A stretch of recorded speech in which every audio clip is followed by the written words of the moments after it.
Oi, eu sou o Ed, seja bem-vindo ao Hipermito. Tudo bem com você? Eu espero que tudo ótimo e no vídeo de hoje vamos analisar o quarto episódio da segunda temporada do reboot de Cavaleiros do Zodíaco, Coração Gelado. Fica comigo até o final que, como sempre, vamos ter comparações com o clássico, curiosidades e muito mais. Agora chega de sentimentalismo!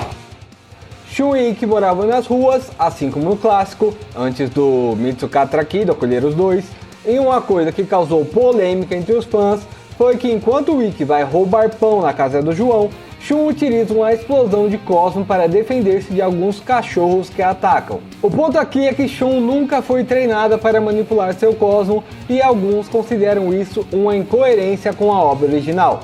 Porém, nada mais é do que uma referência ao clássico no momento em que Pandora tenta retirar o bebê Shun dos braços de Ikki desacordado e o próprio bebê emana um cosmo que a impede de tocá-lo.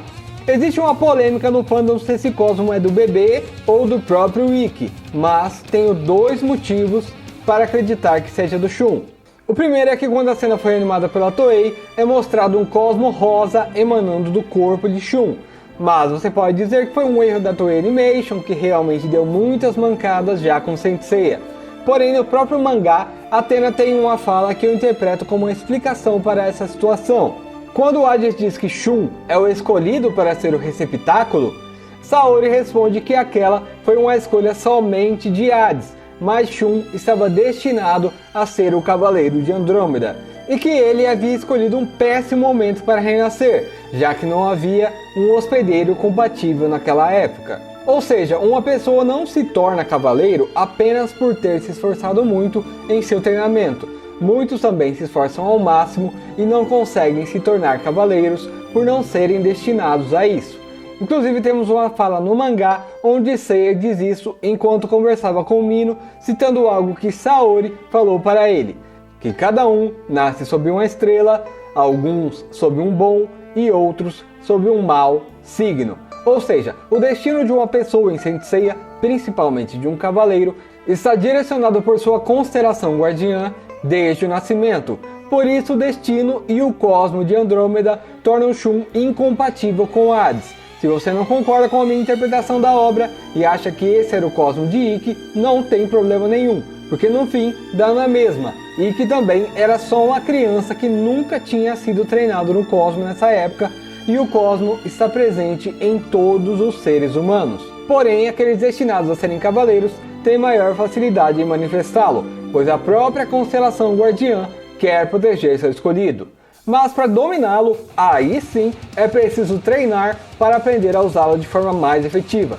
Cavaleiros do Zodíaco é cheio de conveniências de roteiro, que algumas pessoas interpretam como furos, mas que na verdade fazem parte do universo criado pelo autor, onde os personagens são guiados pelas estrelas.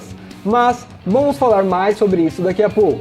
Enfim, não há nenhum problema com essa cena, já que ela não contradiz em nada a obra original.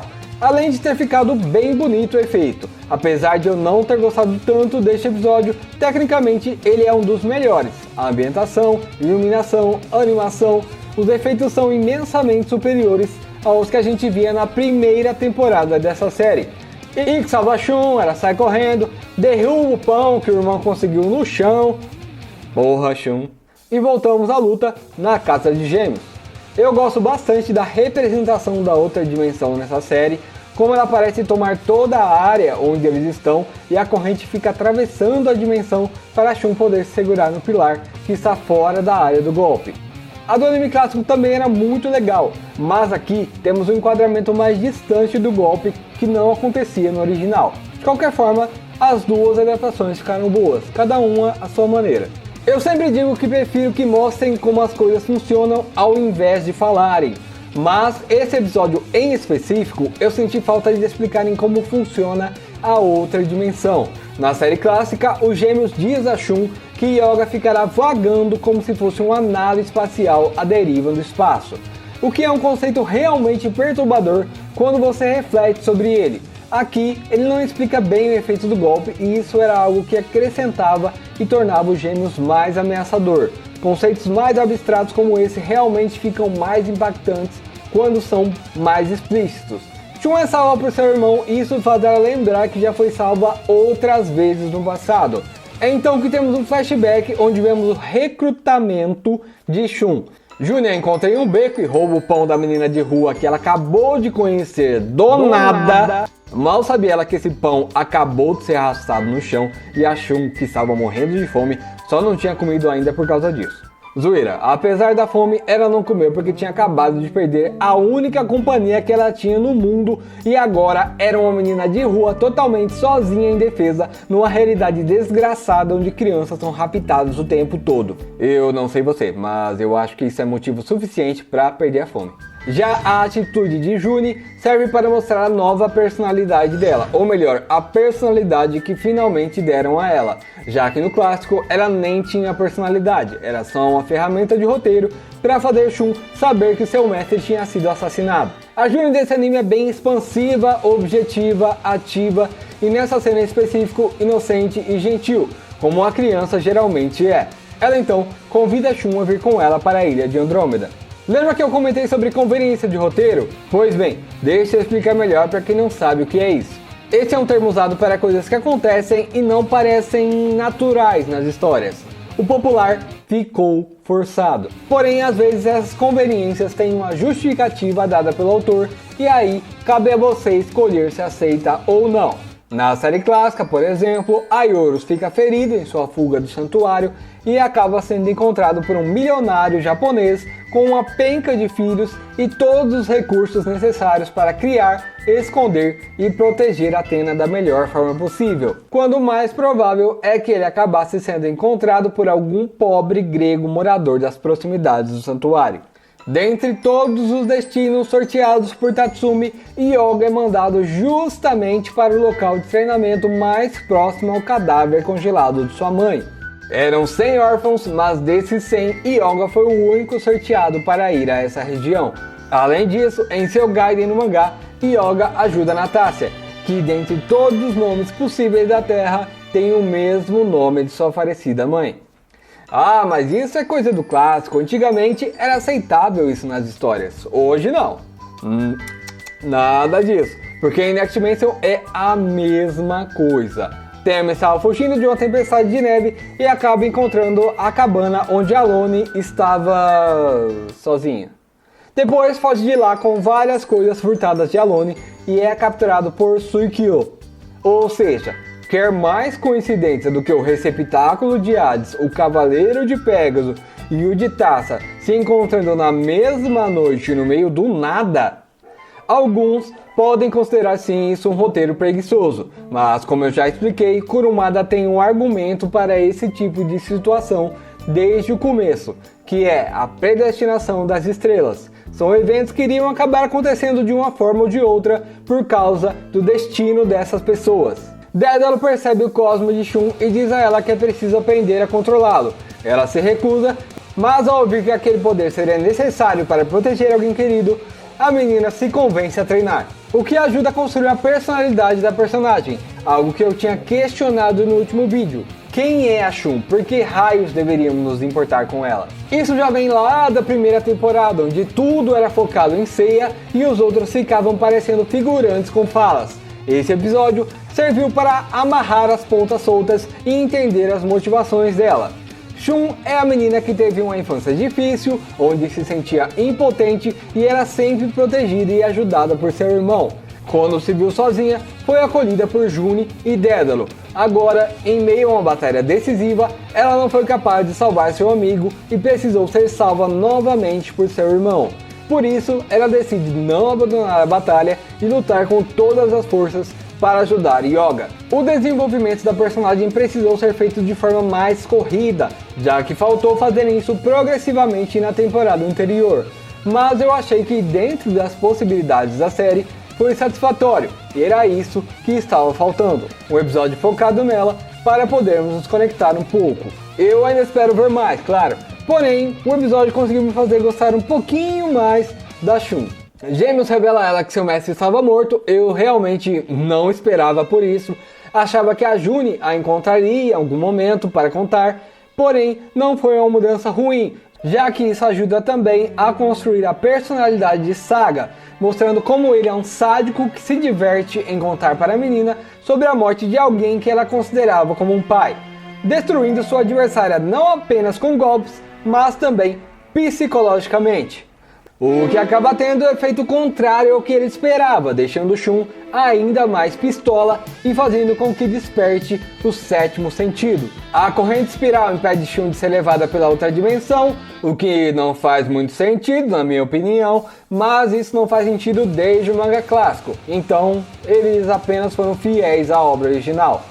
Ela explica a diferença entre as duas correntes, essa parte é bem bacana. Como eu disse, algumas coisas realmente precisam de explicação para ficarem mais impactantes. Então o Shun lança sua onda relâmpago e vejam só, não é que capricharam no efeito, rapaz? Eu achei lindão os raios saindo das correntes enquanto ela se move como um raio, parecendo uma onda de relâmpagos. Dessa vez a corrente não entra pelo elmo, mas sim pela fenda dimensional ao lado da armadura de Gêmeos.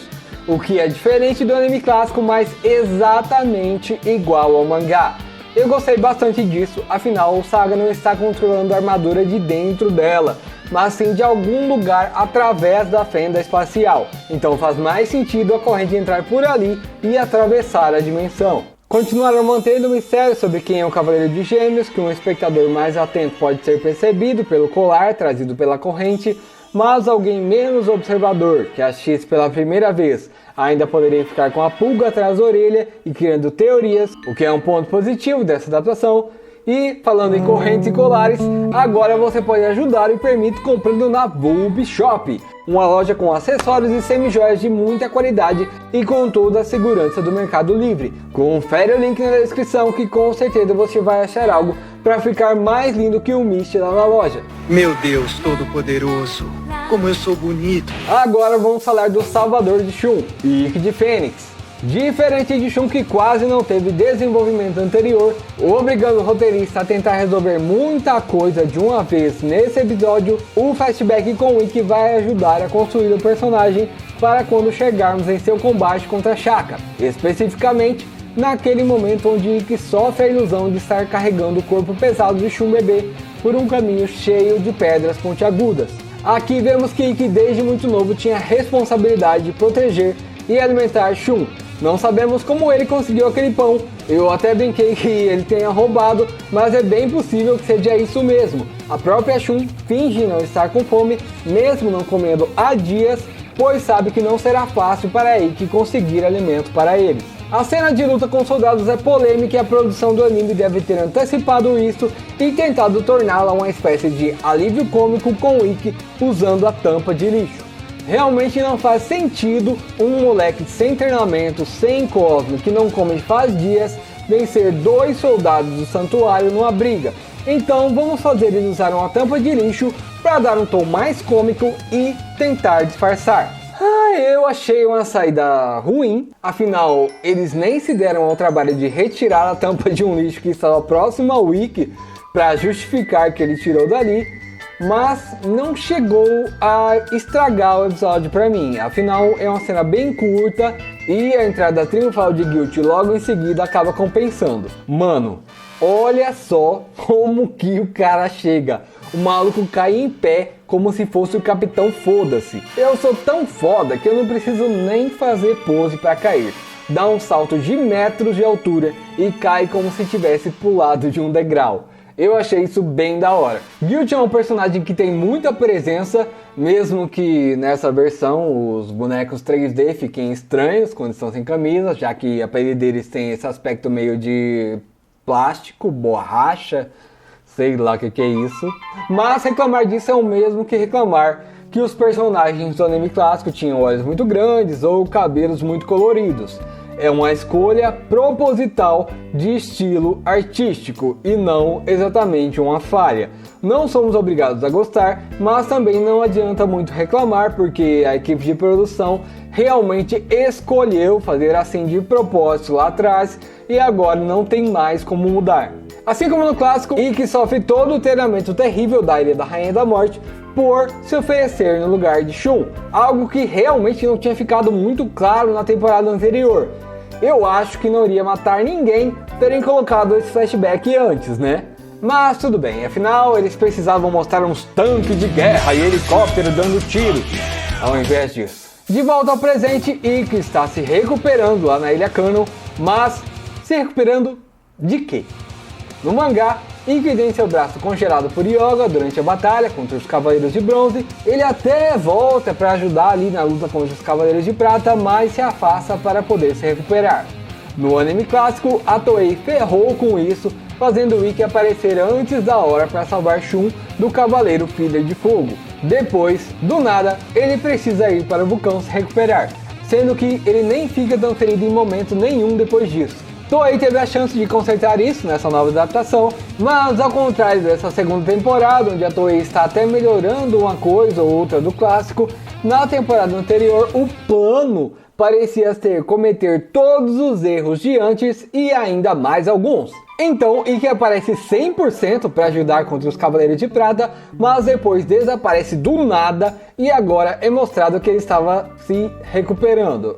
A gente pode forçar e dizer que ele estava ferido por ter sido deixado sob a caverna desmoronando, mas não deixa de ser estranho. Esse ponto não é nem pior nem melhor do que o anime original, só deixaram de corrigir uma cagada que já existia antes. O Hyoga pode não ter chegado a congelar o braço de Ikki nessa adaptação, mas ele chegou na Sibéria. Novamente um nó que a série precisa dar para consertar outra bola fora da primeira temporada. No mangá, os Cavaleiros de Bronze têm uma pequena folga antes de partirem para o santuário, onde vão resolver alguns assuntos pessoais. No caso de Hyoga, ele vai à Sibéria visitar sua mãe, pois era o aniversário de morte dela. Por mais estranho que isso possa parecer, é uma coisa bem comum para os japoneses. Eles chamam isso de Menishi ou Kishin. Enquanto ele estava submerso, Camus aparece e afunda o navio, dizendo que iria livrar seu discípulo de sua única fraqueza. Como vimos no começo dessa temporada, não houve tempo para ele fazer isso, já que entraram no santuário através do portal deixado aberto pelo Cavaleiro de Sagitta. Porém, essa é uma passagem indispensável para o arco de desenvolvimento do personagem e também para entender as motivações de Camus. Portanto, não tem como deixar isso de fora da história. O anime original até deixou essa cena para lá, mas no anime clássico o Camus nem era mestre direito do Hyoga. O Hyoga até diz: o Cavaleiro de Cristal me falou sobre você. E Camus responde: eu também ouvi falar de você. Como se os dois nunca tivessem se visto na vida. Ou seja, Camus deveria estar cagando pro Hyoga. Por isso eu ainda acho a relação dos dois melhor nesta série do que no anime original, onde eles tentam meter um migué safado de mestre do meu mestre. Para tentar encaixar essa parte do navio afundando na história do anime clássico, o Camus utiliza o seu golpe secreto mais poderoso e exclusivo do anime, a terrível técnica chamada Aô! Mundão sem porteira!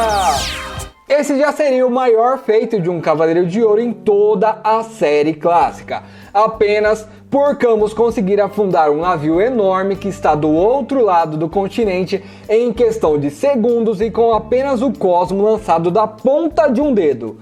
Mas a galera da Toei ainda achou foi pouco, e ao invés de Camus atirar direto da casa de Aquário até o ponto específico onde o navio estava afundado sob uma geleira na Sibéria, ele mira na constelação de Aquário, e o poderoso Aô! Quica na constelação de Aquário, como se isso fosse possível, já que uma constelação é um negócio absurdo de grande e 99,9% dela é só vazio e escuridão. Mas além de ser a maior tacada de sinuca já registrada na história, isso demonstra que Camus é estupidamente mais rápido do que a velocidade da luz, já que a constelação de Aquário fica a aproximadamente 520 anos-luz do sistema solar, o que literalmente significa que se o golpe de Camus se movesse apenas à velocidade da luz, ele levaria pelo menos 1040 anos para ir e voltar de sua constelação guardiã. Ou seja, se você achou sem sentido Camus levar Hyoga para a Sibéria nessa série nova, é porque ou você não lembra, ou você não prestou atenção nessa parte no anime clássico, porque era uma das piores partes de toda a série. Metade do episódio antigo era flashback do Yoga com o filho de cristal ou com a mãe dele. Esse trecho do mangá é bem curto, porque realmente não tem muito o que ficar enrolando. Não dá nem metade de um capítulo, e olha que os capítulos do mangá de Saint Seiya eram bem curtinhos. Enfim, voltando à série nova. Como essa parte causou muita polêmica entre os fãs, eu vi que o Pedro, novamente da página Os Cavaleiros do Zodíaco Saint Seiya, perguntou ao Yoshiharu Ashino-san, diretor dessa série, o que é que tinha acontecido aqui. Então eu vou ler a resposta que ele deu para vocês. Eu ainda não sei a informação exata, mas ouvi bons rumores. Camus enviou Yoga para a Sibéria para ajudá-lo. Ou seja, foi Camus quem puxou Yoga para a Sibéria, seja tirando ele da outra dimensão ou teletransportando ele para lá quando o golpe se desfez por causa da onda relâmpago de Shun. Ashino-san pode ter dito que não tinha certeza, pois ele é o diretor e não o roteirista da série. Pedro aproveitou também para perguntar sobre esses portais e o diretor respondeu o seguinte: os Cavaleiros de Ouro têm várias habilidades. No Santuário e em Star Hill, algumas técnicas são restritas. No entanto, os Cavaleiros de Ouro são capazes de quebrar essas regras. A restrição pode ser apenas uma regra. Ou seja, tínhamos na série clássica a regra de proibição de teletransporte por qualquer meio para avançar nas 12 casas. Mas segundo Ashino-san, os Cavaleiros de Ouro, ao menos nessa série nova, são uma exceção a essa regra e conseguem usar esses portais para se locomover para dentro, para fora e através do santuário. Na minha opinião, não há problema nenhum e acho até que faz bastante sentido, já que os Cavaleiros de Ouro são a elite dos Cavaleiros de Atena, teoricamente os mais poderosos e confiáveis. Então era até um pouco estranho a regra se aplicar a eles. Agora você pode estar se perguntando como o Cavaleiro de Sagitta também conseguia usar esses portais. Mas eu já comentei em um vídeo anterior aqui do canal que muito provavelmente aquele portal foi aberto pelo próprio Grande Mestre e não por um Cavaleiro de Prata. O visual de Camus está muito bonito e é interessante como tiveram o cuidado de diferenciar as casas de acordo com o estado em que elas realmente deveriam estar. A casa de Gêmeos está vazia, mas ainda parece bem cuidada, como se ninguém morasse ali, mas ainda assim não estivesse totalmente abandonada. As casas de Mu e Aldebaran parecem realmente como moradias, onde os cavaleiros poderiam viver ou permanecer ali por um tempo, já que estão em atividade no santuário, mesmo que Mu não permaneça ali o tempo todo. Já a de Libra parece realmente um lugar que está deserto há anos, com bandeiras dos signos já gastas pelo tempo, as colunas tomadas por musgo ou vegetação, os suportes para tochas vazios e o chão da casa com poeira acumulada. Esse tipo de atenção aos detalhes pode parecer uma coisa boba, mas demonstra um carinho da equipe de produção com a série e que estão comprometidos em tentar fazer algo bem feito dentro de suas possibilidades e limitações. Um ponto a se questionar é o porquê de Camus levar Yoga de volta ao santuário, se a intenção dele era fazer com que Yoga não avançasse através das 12 casas. Não seria melhor então deixar o cisne na Sibéria neste caso? O que acontece é que a intenção de Camus inicialmente não era matar Yoga. Ele joga seu discípulo na casa de Libra e ainda tenta convencê-lo a mudar de lado, dizendo que o grande mestre ia perdoá-lo se ele se juntasse ao santuário novamente. Levar Yoga para a Sibéria foi apenas uma oportunidade que ele deu ao discípulo de despedir-se de sua mãe, pois sabia que aquela era a maior fraqueza de Yoga que o impediria de tornar-se um cavaleiro completo. Camus tem essa carcaça de um homem frio e muito racional que exige de seu discípulo o desprendimento das emoções, porém lá no fundo ele próprio é um ser humano bastante sensível.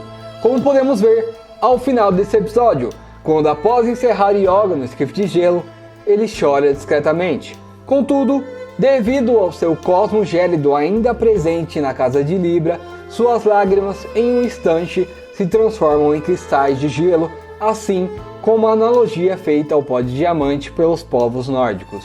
Uma diferença simples em relação ao clássico, mas que para mim tornou esse momento ainda mais poético. Afinal, Camus é um homem tão frio que foi capaz de tirar do próprio filho a vida e o que ele mais amava, com um coração tão gelado que suas próprias lágrimas tornaram-se pó de diamante. Muito obrigado por ter assistido até aqui, eu espero que você tenha gostado desse vídeo. Não se esqueça de se inscrever, ativar a sineta, deixar o like e compartilhar porque ajuda demais. E se você quiser ajudar mais ainda, confere os links que estão aí no comentário e na descrição desse vídeo, da nossa lojinha, do link de afiliados, o PicPay e o Pix aqui do canal. E se por acaso você ainda não viu o último vídeo a respeito do episódio 3, você pode clicar aqui e conferir agora mesmo. Valeu, até mais!